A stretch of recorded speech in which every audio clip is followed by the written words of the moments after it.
How do you go from loving Christmas to also loving the Christ of Christmas, right? So I guess when many of you guys here, I guess, think about Christmas, you think about the Christian message and so on, it maybe doesn't mean an awful lot to you. So when people talk about loving God, you kind of think, I don't really get it. So how do you go from a point of like loving Christmas, but also loving the Christ of Christmas? Now, there's a verse in the Bible that says this: we love because he first loved us. So I love God because he first loved me. Let me explain what I mean. Before I became a Christian, I used to go out. I wasn't a wild kid, but I used to go out on the weekends and get drunk. I was a shy kid, but when I drank, I became a fun kid. And so I think my friends preferred me when I was drunk, to be honest with you. It was a lot more fun. So I'd go out on the weekends and get drunk, but I would always be concerned about upsetting mum and dad. And so what I would do is, on the way home, I would make sure that I would swallow a packet of Polos. Then I would down a pint of water, or preferably coffee.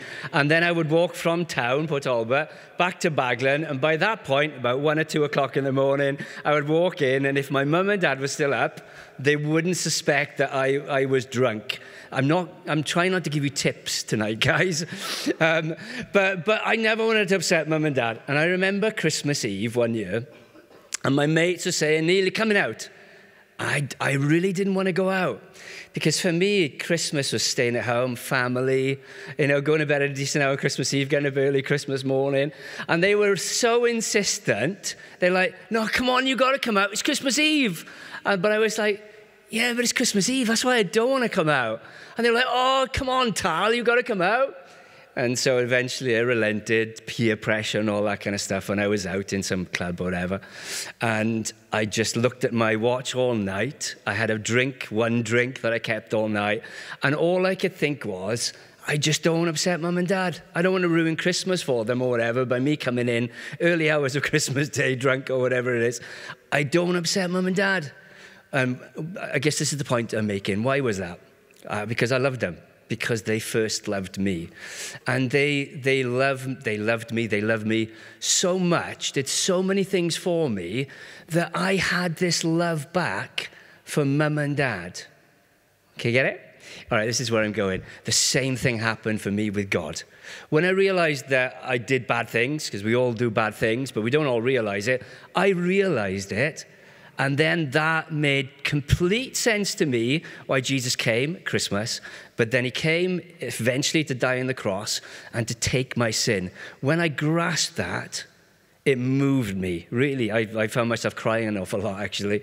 And then when I actually prayed and said, I want that for me. I want to be saved. I want to be forgiven. And then God came into my life. He became real to me. I realized what he had done for me in Jesus. I realized how unconditionally he loved me.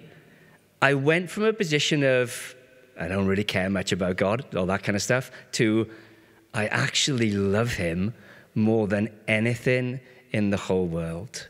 That's how you go from loving Christmas to also loving the Christ of Christmas. I'll finish there, guys. What would be amazing, I'm excited about a few things for Christmas. Clothes. I've suddenly got addicted to Vinted. I just am obsessed with it. And so I've got so many clothes, it's unreal. All secondhand, obviously. I only buy secondhand clothes now. I'm a walk-in secondhand person. So I'm excited about a lot of stuff with Christmas, I really am. But I tell you what would thrill me more than anything, if I heard that any of you guys got this message and you started loving God like I love God. That would be the best Christmas present for me. It really would. That would be amazing.